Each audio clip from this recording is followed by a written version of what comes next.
ॐ नमो भगवते वासुदेवाय। ॐ नमो भगवते वासुदेवाय। ॐ नमो भगवते वासुदेवाय। ॐ अज्ञानतिमिरान्धस्य ज्ञानाञ्जनशलाकया चक्षुरुन्मिलितं येन तस्मै श्रीगुरवे नमः।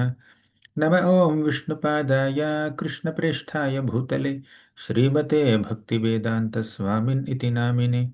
नमस्ते सारस्वते देवे गौरवाणी प्रचारिणे निर्विशेषा शून्यवादी पाश्चात्यदेशतारिणे। जय श्री कृष्ण चैतन्य प्रभो नित्यानंद श्री अद्वैत गदाधर श्रीवासादि गौर भक्तवृंद। हरे Krishna Krishna Krishna Hare Hare Hare Ram Ram Ram Hare Hare. Hare Krishna. Welcome back to Purushottama Yoga series. Yesterday we discussed the 16th shloka of the 15th chapter. Today we'll do the 17th shloka. In the 16th shloka, we have seen that there are two types of living entities. They are the Kshara and Akshara. Now in the 17th shloka, Krishna describes that there is a third person who is greater than these two types of people. That is Krishna himself. That is the Purushottama. So we have seen that Kshara means the fallible living entities who live in the material world. Akshara means infallible living beings who live in the spiritual world. But there is someone who is superior to both of these two categories of people. That is Krishna himself. He is the maintainer. He is the source. And he is the master of both categories of living entities.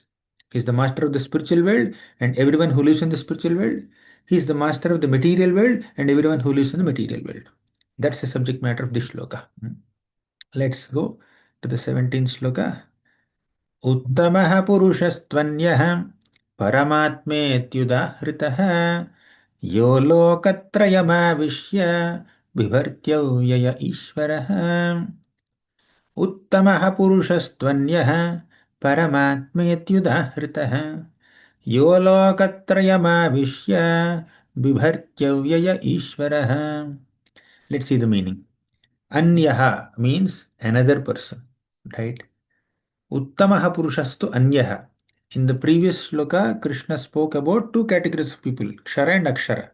Anya means there is another category, which is the third category. In that category, there is only one person.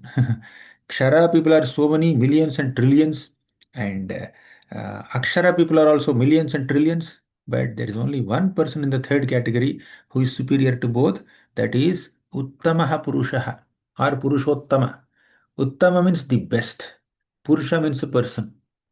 Means Uttama Purusha refers to the greatest person, the best person in the entire existence. So besides these two categories of living entities, there is a greatest person, and who is that? Paramatma. He is called Paramatma. So all other souls are Atmas. Atma means a soul.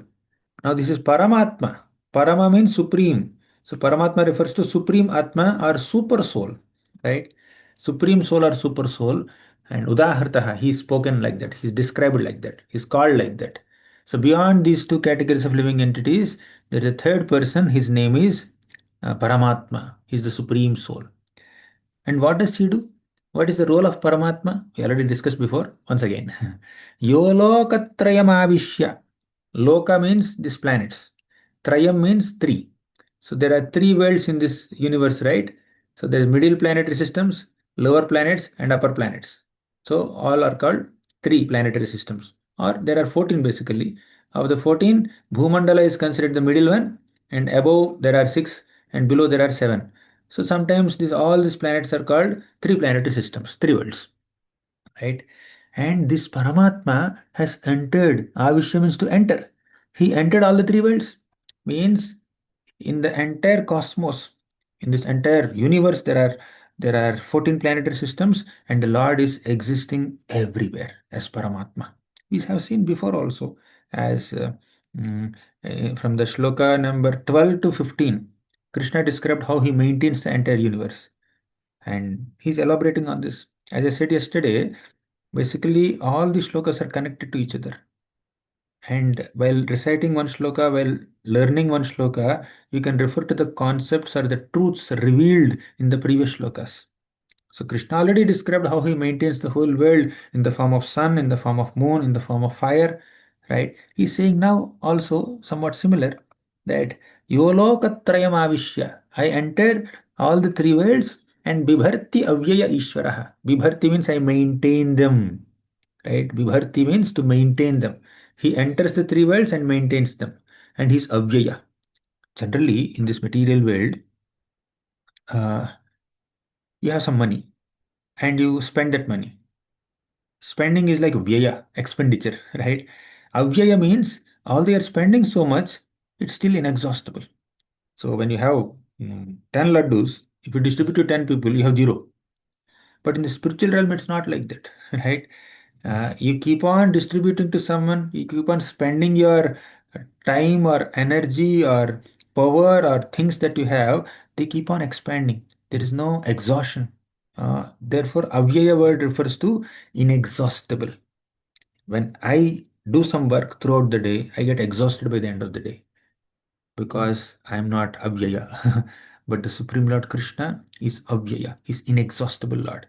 Although he's the master of all these spiritual and material worlds, although he's the source of all souls, he's the performer of hundreds and thousands of pastimes, and in specifically in this shloka, he's described as the maintainer of everything in the entire universe. Although he maintains everything, he's inexhaustible. He never gets tired. He never gets bored. So Bibharti, he maintains everything, but Avyaya, he's inexhaustible. And that is that Supreme Lord Ishvara. Ishvara is Krishna, right? Ishvara Parama Krishna. So the meaning is clear. First, in the previous shloka, Krishna said that there are two types of people, Kshara and Akshara, fallible and infallible. And beyond these two categories is a third person. He is the Paramatma or the Supreme Soul. And what is his job? He enters the three worlds and he maintains all the three worlds, but still he remains inexhaustible. That is the role of Paramatma, who is above Kshara and Akshara living entities. Now let's go a little deep into this shloka. And that Paramatma is Krishna only. Krishna is the source of Paramatma. So Krishna is not a soul amongst many souls. There are so many souls, and Krishna is not just another soul. He is the supreme soul, Paramatma. And Purushottama, he's not a Purusha, he's a Purusha Uttama, Uttama Purusha. That is why it is Purushottama Yoga. So beyond the conditioned souls and beyond the liberated souls is Krishna. So we have seen that in the material world, there are conditioned souls. In the spiritual world, there are liberated souls. So these are these are Akshara and these are Kshara. But beyond these two categories is Krishna, he is Paramatma or Purushottama. Hmm. Now, matter depends on Krishna. All the conditioned souls in the material world, they depend on Krishna, whatever may be their background. And even the liberated souls in the spiritual world, they also depend on Krishna. But Krishna depends on no one. Krishna doesn't depend on anyone. Therefore, he is called Purushottama or Paramatma, right? He's independent and supreme. Now, the shloka says that Paramatmeti Udahritaha. He is called as Paramatma because he is independent and never dependent on anyone. Right? Now, Krishna creates the entire material world, entire not only Bhumandala, all the planets in this entire universe are dependent on him. And millions of universes are there, all of them are dependent on him. In the material world, there are millions of Brahmandas. All Brahmandas are dependent on the Lord, created by the Lord. And the Lord, as Paramatma, exists in the entire creation. In the atoms, He is there, in the planets, He is there, in the elements, He is there, earth, water, fire, air, ether, in everything, He is there. So we discussed that in the seventh chapter. Raso hamapsu kaunteya prabhasmi shishurya yoho. Krishna is there inside the water. Means water is tasty because of Krishna's presence. And Krishna is there inside the sun, therefore sun is producing light. And Punyo Gandha Prativyamcha, Krishna is there in the earth element also. That's why earth is producing so many plants and plants are fragrant. The original quality of earth is fragrance, and that fragrance comes from Krishna. He's there in earth, he's there in fire, he's there in water, he's there in ether, he's there everywhere. Right?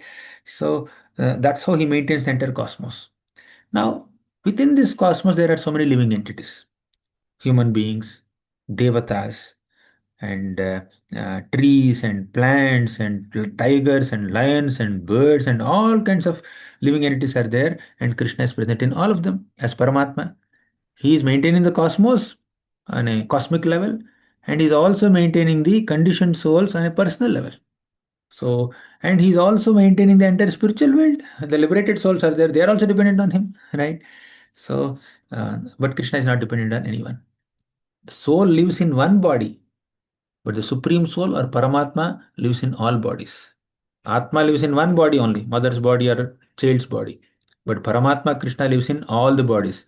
Paramatma is there in mother also, Paramatma is there in child also, Paramatma there is in cow also, Paramatma is there in calf also, Paramatma is there in the big elephant also, Paramatma is there in the baby elephant also, and dog also, birds, everywhere Paramatma is there. But within this little body, there is only one Atma. Or Paramatma is there everywhere.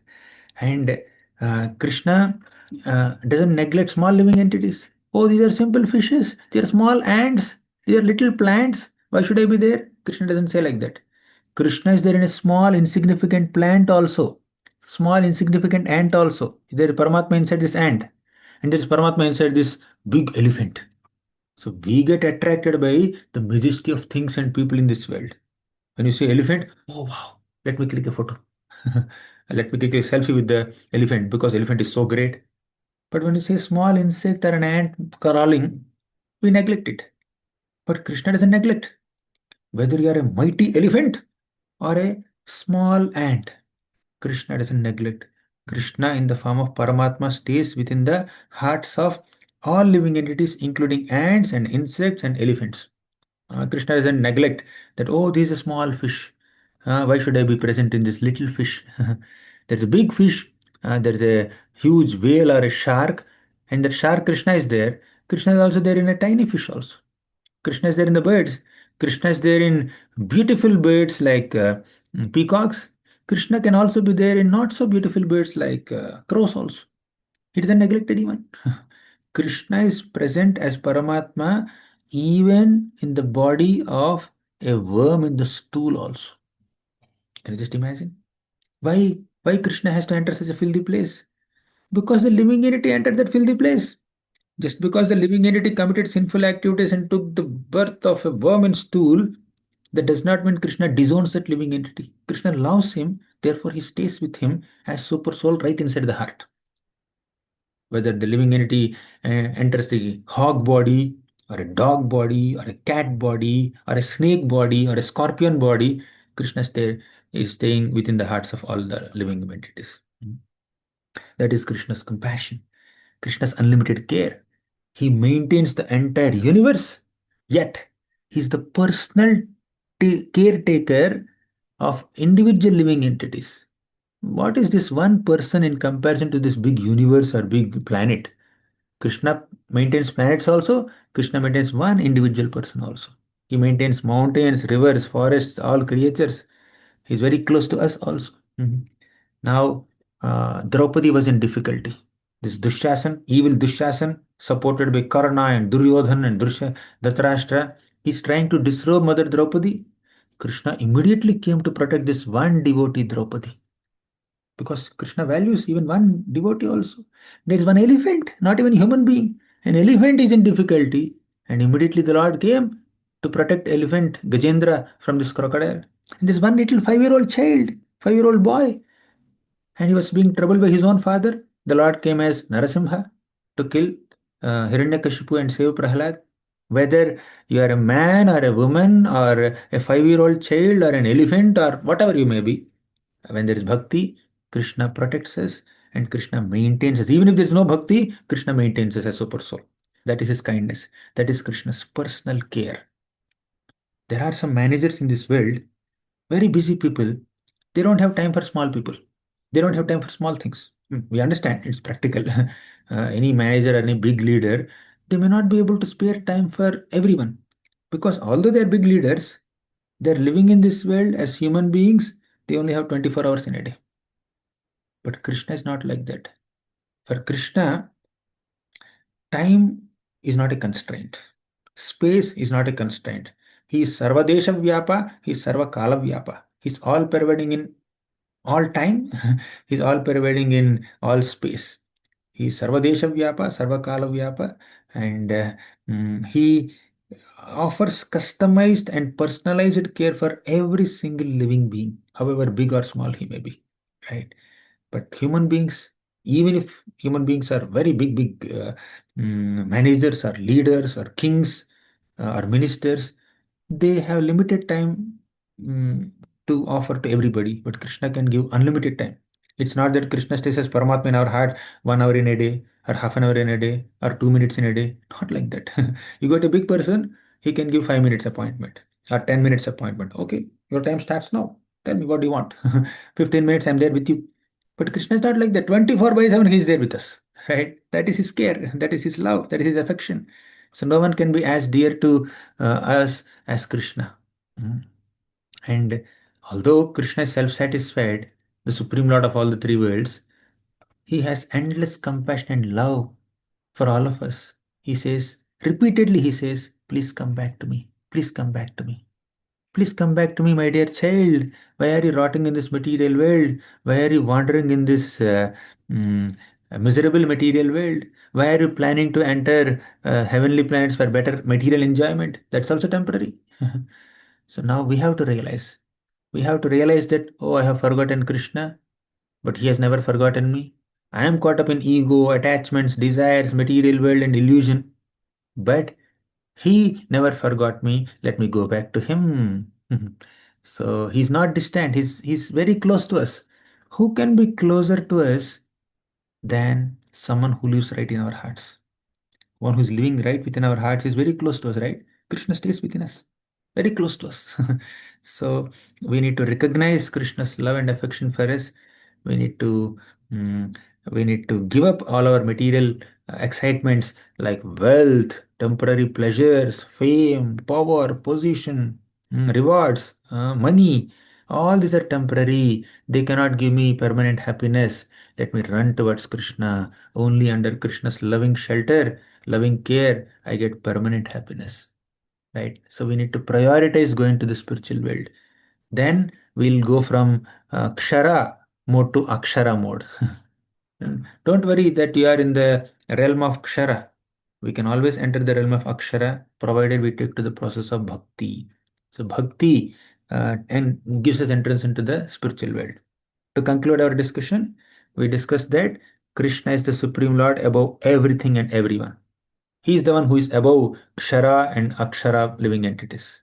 He loves and cares for all of us. Even if we forget him, he doesn't forget us. He patiently waits for us to return. And bhakti helps us to reconnect with Krishna. By practicing bhakti, we can go from the material world to the spiritual world and to be with Krishna eternally. Thank you very much. Tomorrow we'll discuss the 18th shloka. Hare Krishna. Srimad Bhagavad Gita ki jai, Srila Prabhupada ki jai.